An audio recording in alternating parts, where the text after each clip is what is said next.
যে সূর্যের ভিতরে যে আগুনটা জ্বলতেছে, এই আগুনের তেজ হইল 2 কোটি ফারেনহাইট। আগে সুবহানাল্লাহ কও। আর দুনিয়ার ভিতরে যে আগুন দেখি সর্বোচ্চ তেজ হইল 5000। সূর্যে কত কথা কয় না। আর দুনিয়ার আগুন 1500 ফারেনহাইট তেজের আগুন দিয়ে তেজ দিলে এই জায়গায় যত লোহা লক্কর দেখেন সব গলিয়ে পানি হয়ে যাবে। 3500 ফারেনহাইট দিয়া এই যত স্টিল মিল বলেন, বিভিন্ন বাইরে রোলিং মিল বলেন, সর্বোচ্চ তেজ উঠাইতে পারে 3500।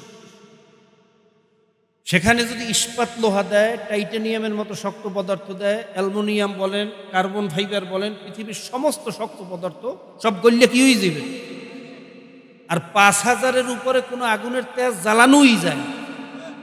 তাহলে যেই ফার্নেসের ভিতরে আগুনটা জ্বালানো হয়, যেই পাত্রের ভিতরে, এই পাত্র সহ বাষ্প হয়ে যায়।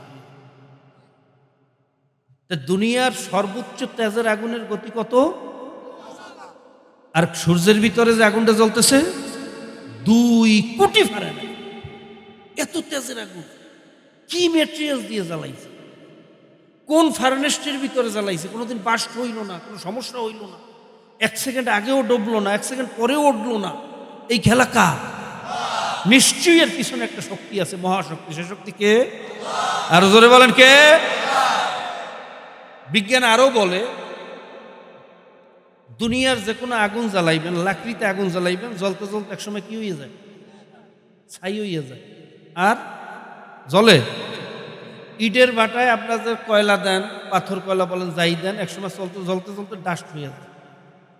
ইট একসময় জ্বলতে জ্বলতে ঝামা হইয়া যায়। আর জ্বলে, জোরে গান, আর জ্বলে। আর এই সূর্যটা যে কোটি কোটি কোটি কোটি বছর, ট্রিলিয়ন মিলিয়ন বছর ধরে জ্বলতেছে, মেটেরিয়াল ওটা তো ছাইও হয় না, ডাস্টও হয় না, তেজও কমে না, বাড়েও না, একই তেজে জ্বলতে আছে। সুবহানাল্লাহ কইবেন না? এই মেটেরিয়ালটা কি দিয়ে জ্বালাইতেছে? কে জ্বালাইতেছে? ভাই, এই গবেষণা করতে গেলে তো মাথা নষ্ট হয়ে যাচ্ছে। কথা ঠিক না? আমরা যে সূর্যটা দেখি দুনিয়ার চেয়ে 13 লক্ষ গুণ বড়। কত গুণ? তারকাগুলো বলে সূর্যের চেয়েও কোটি কোটি ট্রিলিয়ন মিলিয়ন গুণ বড়। এই তারকাই শেষ না, এর উপরে আরো আছে, আরো আছে, আরো আছে। এরকম থাকতে থাকতে এত দূরে আছে, আমরা দেখা তো দূরের কথা। ওই তারকাগুলা জন্মের পর থেকে দুনিয়ার দিকে আলো আসতেছে দৌড়াইয়া। খুব ভালো করে বুঝছেন? তারকাগুলার জন্মের পরে আলো কোন দিকে আসতেছে? আলোর গতি হইল প্রত্যেক সেকেন্ডে 1,86,000 মাইল।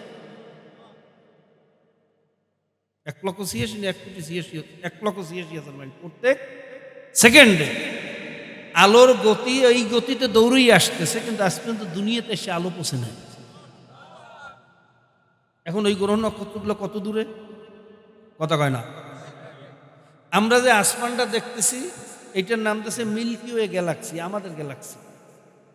খুব ভালো করে বুঝছেন, সূক্ষ্ম কথা। এই মিল্কি ওয়ে গ্যালাক্সির ভিতরে সূর্যের চেয়েও কোটি কোটি গুণ বড় হইল তারকাগুলা। সুবহানাল্লাহ। ওই আর একটা তারকা ভাগ করলে এরকম কোটি কোটি সূর্য হবে। এইটার নাম দিয়েছে মিল্কি ওয়ে গ্যালাক্সি। এরকম crore crore milky way Galaxy যদি একত্রিত করা হয়, সেটার নাম হইল মাল্টিভার্স। ওরকম কোটি কোটি মাল্টিভার্স একত্রিত করা হইলে ওটার নাম হলো সুপারভার্স। মহাকাশে এত কোটি মিলিয়ন মাল্টিভার্স আর সুপারভার্স ঘটতেছে আর ভাসতেছে, যার হিসাব পৃথিবীর কোনো মানুষের দ্বারা দেওয়া সম্ভব। ওর একটা মাল্টিভার্স সুপারভার্স তো দূরের কথা, একটা গ্রহ নক্ষত্র থেকেও যদি তোমাকে আমাকে তালাশ করে, পৃথিবীর সবচেয়ে পাওয়ারফুল মাইক্রোস্কোপ বাইরা বা টেলিস্কোপ যাই বলেন, এই পাওয়ারফুল যন্ত্র দিয়ে যদি তোমাকে আমাকে তালাশ করা হয়, তোমাকে আমাকে তো দূরের কথা, আমাদের পৃথিবীটাও দূরের কথা, এমনকি আমাদের মিল্কি ওয়ে গ্যালাক্সিটাও নাকি সরিষার দানা পরিমাণে তালাশ করে পাওয়া যাবে। কি বুঝলেন? এই খেলা কা এ জোরে বলেন কা? ভাইরা আমার, মাওলা যে আছেন কেমনে বুঝাবো? আল্লাহ যে আছেন সবচেয়ে বড় দলিল হইল মাওলার কোরআন। কেমনে দলিল হইল? ভাইরা, 1450 বছর আগে এই কোরআনের ভিতরে মাওলায় সায়েন্স আর দর্শন, ফিলোসফি, মহাকাশ বিজ্ঞান, স্বাস্থ্যবিজ্ঞান, ভূতত্ত্ব সব ধরনের এলেম ঢুকাইয়া শুরুতেই চ্যালেঞ্জ দিতেছে, যালিকাল কিতাবু লা রাইবা ফি। জোরে কোন সুবহানাল্লাহ। ডক্টর মরিস বুখাইলি ভাইরা ফেরাউনের লাশ নিয়ে গবেষণার দায়িত্ব পাইছিল। বড় বৈজ্ঞানিক, বড় জ্ঞানী গুণী মানুষ। ফেরাউনের লাশ তালাশ করতে গিয়ে দেখে তার শরীরের ভিতরে যে পদার্থ পাওয়া যায় নোনা পানি। জোরে কোন সুবহানাল্লাহ। তাহলে বোঝা গেল এই লোকটা নোনা পানিতে ডুবিয়ে মারা গেছে। ঘটনা কি, কোন জায়গায় কিভাবে মারা গেল, লাশটা কেন তাজা এইভাবে রইল? এইভাবে তো ভাইরা লাশের অস্তিত্ব থাকার কোনো নজিরা পাওয়া যায় না। ফেরাউনের লাশটা কেন রইল? ভাইরা আজকে শত শত বছর ধরে শুধু গবেষণাই চলতেছে, কোনো আগা মাথা পায় না। যেরকম সুবহানাল্লাহ। সাইন্টিফিক কোনো কারণ পায় না, কি কারণে ফেরাউনের লাশটা ওইভাবে রইল। ভাইরা ডক্টর মরিস বুখাইলি গবেষণা করতে গিয়ে যখন দেখলো পানিতে ডুবে মারা গেছে, তাইলে কোন পানিতে ডুবে মারা গেছে ওই পানি নিয়ে ভাইরা গবেষণা করবে। ওই পানির ভিতরে এমন কোনো ভাইরা মেডিসিন আছে নাকি যেই কারণে সে তাজা থাকতে পারে? কোথায় পাবে সেই পানি, কোথায় ডুবছে কিচ্ছু পায় না। ভাইরা ঘুরতে ঘুরতে শুনতে পাইল ফেরাউন কিভাবে মরছে, কোথায় মরছে, মুসলমানদের কিতাবে এই ঘটনা আছে। জোরে সুবহানাল্লাহ। মুসলমানদের মূল কিতাব কোরআন। ডক্টর মরিস বুখাইলি চিন্তা করলো যে কোরআন নিয়ে আমার গবেষণা করতে হইবে, দেখি ওর মধ্যে কি আছে। ভাইরা ডক্টর মরিস বুখাইলি কোরআন নিয়ে গবেষণা করার জন্য আরবি ভাষায় পণ্ডিত হইল। আর অল্প দিনের ব্যবধানে, যেহেতু জহিন জকিউল আসকিয়া মানুষ, অনেক ব্রেইনি মানুষ, অল্প দিনের ব্যবধানে আরবি ভাষায় পণ্ডিত হইয়া গেছে। কোন শব্দ কোন এলাকায় কি অর্থে ব্যবহার হয় সেই পারিভাষিক অর্থ সম্পর্কে ইলম অর্জন করছে। এরপরে কোরআন নিয়ে বসছে গবেষণা করার জন্য। হুলিয়াই দেখে প্রথম দিকেই লেখা যালিকাল কিতাবু লা রাইবা ফি।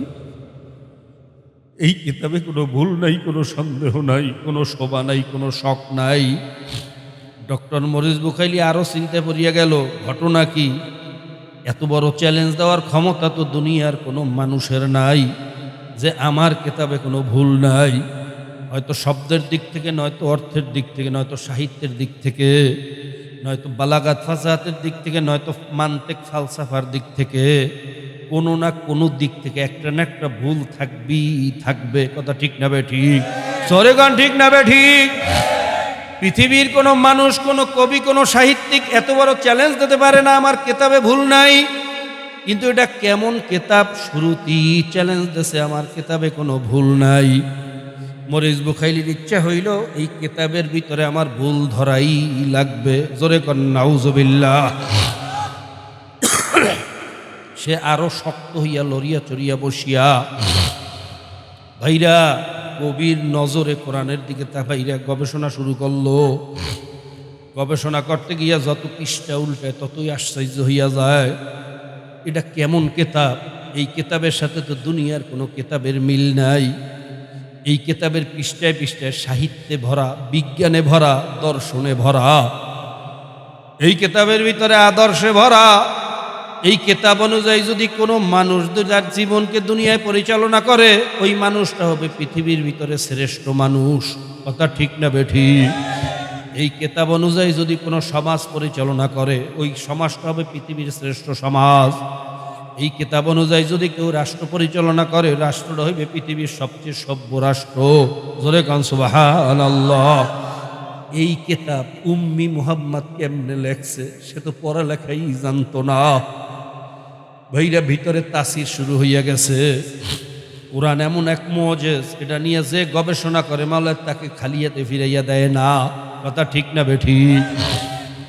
ভিতরে তাসির হইতেছে, সামনের দিকে যাইতেছে, তাসির হইতেছে, সামনের দিকে যাইতেছে। গবেষণা করতে করতে করতে করতে যখন এই আয়াত পর্যন্ত পৌঁছলো, মারাজাল বাহরাইনি ইয়ালতাকিয়ান, বাইনাহুমা বারযাখুল লা ইয়াবগিয়ান। সবাই বলুন সুবহানাল্লাহ। মরিস বুখাইলি ভাইরা এই আয়াত পড়ে আরো আশ্চর্য হয়ে গেল। ঘটনাটা কি? যেই থিওরি আবিষ্কার হয়েছে মাত্র কেবল দুই সমুদ্রের মাঝখানে বলে একটা পর্দা আছে, একটা ডিভাইডার আছে, একই রাস্তা দিয়া চলে কিন্তু এক সাগরের পানি আর এক সাগরের সাথে মেলে না, মাঝখানে একটা পর্দা। জোরে কান সুবহানাল্লাহ। ভাইরা আপনারা জানেন মহাসমুদ্র বা পানি সম্পর্কে যাদের ধারণা আছে, আটলান্টিক মহাসাগরের পানি আমেরিকান ওশানের সাথে মেলে না, আমেরিকান ওশানের পানি ভারত মহাসাগরের সাথে মেলে না, ভারত মহাসাগরের পানি আটলান্টিক বাইরা বঙ্গোপসাগরের সাথে মেলে না। প্রত্যেকটার গুণগত মান আলাদা, তার সেডিমেন্ট আলাদা, তার পিভিটি আলাদা, তার পিএস আলাদা। কথা ঠিক কিনা? এমনকি পদ্মার পানি মেঘনার সাথে মেলে না, মেঘনার পানি পদ্মার সাথে মেলে না। এই জন্য দেখবেন পদ্মার ইলিশের এক মজা, মেঘনার ইলিশের আবার আরেক মজা, বরিশালের কীর্তন খুরার ইলিশে আবার আরেক মজা। মরিস বুখাইলি চিন্তায় পড়িয়ে গেল ঘটনাটা কি? 1450 বছর আগে তো এই পানি পরীক্ষা করার কোনো যন্ত্র ছিল না, কোনো মেশিন ছিল না, পিভিটি মাপার মেশিন নাই, পিএস মাপার মেশিন নাই, কোনো মেশিন ছিল না। এই মরুভূমির দেশে বসিয়া মহাসমুদ্র সম্পর্কে এই নিখুঁত থিওরি কিভাবে দিল? নিশ্চয়ই এই কালাম আর কারো কালাম না, এই কালাম আমার মাওলার কালাম। ভাইরা যখন তার ইয়াকিন হইয়া গেছে, মরিস বুখাইলি কালেমা পড়িয়া মুসলমান হইয়া গেছে, আর কপাল পোড়া মুসলমানের গোষ্ঠী আমার মাওলারে চেনে না। মুসলমানের ঘরে জন্ম হইয়া বিনা চেষ্টায় মাওলার পরিচয় পাইয়া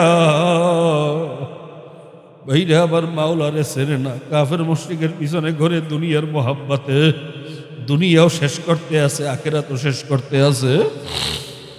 আল্লাহ তুমি আমাদেরকে তোমাকে চেনার তৌফিক দিয়া দাও।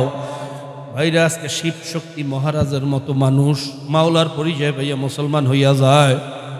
25 কোটি হিন্দুদের ধর্মীয় ভগবান ছিল, 22টা ভাষায় কথা বলতে পারতো, 4টা ভাষায় ছিল ডক্টরেট ডিগ্রি। ডক্টর শিব শক্তি মহারাজের ইতিহাস একটু পড়িয়ে দেখেন। ইউসুফ ইহানার মতো বিখ্যাত ক্রিকেটার মুসলমান হইয়া গেছে, ভারতের ললিতা রানীর মতো বিখ্যাত জার্নালিস্ট মুসলমান হইয়া গেছে, ব্রিটেনের সাবেক প্রধানমন্ত্রী টনি ব্লেয়ারের শালী লরেন বুথ কালেমা পড়িয়া মুসলমান হইয়া গেছে। আফগানিস্তানে গেছিল জার্নালিস্টের কাজে, মুজাহিদদের হাতে ধরা পড়ছে। মুজাহিদরা চিন্তা করলো হয়তো কোনো জাসুস হইতে পারে, বড় গোয়েন্দা হইতে পারে, আমাদের কোনো ক্ষতি করার জন্য ফিরিঙ্গি নারীদের মতো এজেন্ট হইয়া আসলো নাকি। তাকে জিজ্ঞাসাবাদের জন্য ক্যাম্পে নিয়ে গেছে। লরেন বুথ ভয়ে থরথর করিয়া কাঁপতেছে, চেহারা লাল হইয়া গেছে। চিন্তা করছে আমার অবস্থা তো শেষ, কারণ আমার মতো যুবতী সুন্দরী নারী পাইলে আমাদের সৈন্যরা কি করে আমি তো ভালো করিয়া জানি। আমাকেও তো মনে আজকে সেরকম সিরিয়া ফারিয়া ফালাইবে। আল্লাহ তুমি আমাদেরকে মাফ করিয়া দাও। লরেন বুথ আল্লাহ ভয়ে অস্থির হইয়া গেছে। ভাইরা মুজাহিদরা তাকে ক্যাম্পে নিয়ে জিজ্ঞাসাবাদ করছে। যতক্ষণ কথা বলছে জিজ্ঞাসাবাদের মধ্যে একবার তার চেহারার দিকে তাকায় নাই। জোরে কান সুবহানাল্লাহ। জিজ্ঞাসাবাদ করার পরে যখন দেখলো যে জার্নালিস্ট, বাইরে ইজ্জাত সম্মানের সাথে তাকে বাড়িতে যাওয়ার জন্য প্লেনে টিকিট কেটে প্লেনে উঠাইয়া দিয়েছে, মেহমানদারি করাইছে। আদব ইজ্জাত মায়ের সাথে যেরকম ব্যবহার করে সেরকম ব্যবহার করছে। আল্লাহ আমাদেরকে শিক্ষা করার তৌফিক দিয়ে দাও। লরেন বুথ প্লেনে উঠে চিন্তা করে ঘটনাটা কি, আমি কি কোনো স্বপ্ন দেখতে আসি নাকি? এও কি সম্ভব? আমার মতো সুন্দরী নারী লক্ষের ভিতরে একজন হয় না, আমার মাত্র বয়স 25, যুবতী নারী। এরকম নারী পাওয়ার পরে খারাপ আচরণ তো দূরের কথা, আমার চেহারার দিকেও তাকাইল না। কোন এলেমে কোন শিক্ষায় তাদের চক্ষু নিচের দিকে রাখলো, আমার সেই এলেম সম্পর্কে জানা লাগবে। ভাইরা প্লেনের ভিতরে অস্থির সময় কাটাইয়া যখন তার দেশে যাইয়া পৌঁছলো, তাড়াতাড়ি মুসলমানদের সম্পর্কে জানতে হবে। মুসলমানরাই শিক্ষা কোথার থেকে পায়? কোরআন থেকে। তাড়াতাড়ি ইংরেজি অনুবাদ একটা কোরআন নিয়ে আসছে, বাসায় বসিয়ে গেছে শিক্ষিত মানুষ, এখন কোরআন উল্টায় আর আসছে হইয়া যায়। আল্লাহ! এতদিন মুসলমান সম্পর্কে কি শুনলাম আর কোরআনের ভিতরে কি দেখলাম, জোরে কাল সুবহানাল্লাহ। পশ্চিমা মিডিয়া মুসলমানদেরকে আমাদেরকে কিভাবে চিনাইছে, মুসলমানদেরকে আমাদেরকে সন্ত্রাসী হিসেবে পরিচয় করাইয়া দিয়েছে, মুসলমানদের ভিতরে বিদ্বেষ ঘৃণা ছড়াইয়া আমাদেরকে শিক্ষা দিয়ে বড় করছে। কই না, কিতাবের ভিতরে তো কিছুই নাই, কিতাবের ভিতরে তো শুধু আদর্শ আর শিক্ষা। এই কিতাবের সামনে পৃথিবীতে আর কোনো কিতাব হইতে পারে না। লরেন বুদের মতো মানুষ, শিক্ষিত মানুষ, বাইরে কালেমা পড়িয়া মুসলমান হইয়া গেছে। মুসলমান হইলে সে বাঁচবে না মরবে, টনি ব্লেয়ারের শালি বলিয়া কথা। সম্পদ থেকে বঞ্চিত হওয়ার ভয়, জীবন যাওয়ার ভয়, সমাজ থেকে আলাদা হওয়ার ভয়, কথা ঠিক না বেঠিক? সব ভয় উপেক্ষা করিয়া মাওলার মোহাব্বতে, কালেমার মোহাব্বতে মুসলমান হইয়া গেছে। আর কপাল পোড়া মুসলমান, না খাইয়া থাকো নাই, এখনো না খাইয়া থাকো নাই, না খাইয়া থাকতে পারো এই ভয়ে ইসলাম থেকে দূরে যাও। মাইর খাও নাই, জেলে যাও নাই, রক্ত ঝরাও নাই, একটু মাইর খাওয়ার ভয় ইসলাম সারিয়া পালাইয়া যাও। আহারে, এই মুসলমানি মাওলার দরবারে কোনো কাজে লাগবে কিনা? বাবা পায়ে হাত দিয়েও বলিয়া গেলাম, বুঝিয়া শূন্য, তারপর মাওলার কবরে যাইও। কবরে যাইয়া কিন্তু পাইরা কোনো পরিচয় দিয়ে চলা যাবে না। ইমান আমল ঠিক না করিয়া কবরে যাওয়া যাবে না, কথা ঠিক না বেঠিক? কাজী ভাইরা পায়ে হাত দিয়েও বলিয়া গেলাম, আমার মাওলারে চেনো, মাওলার পরিচয় নাও, এরপরে মাওলার কবরে রওনা করো।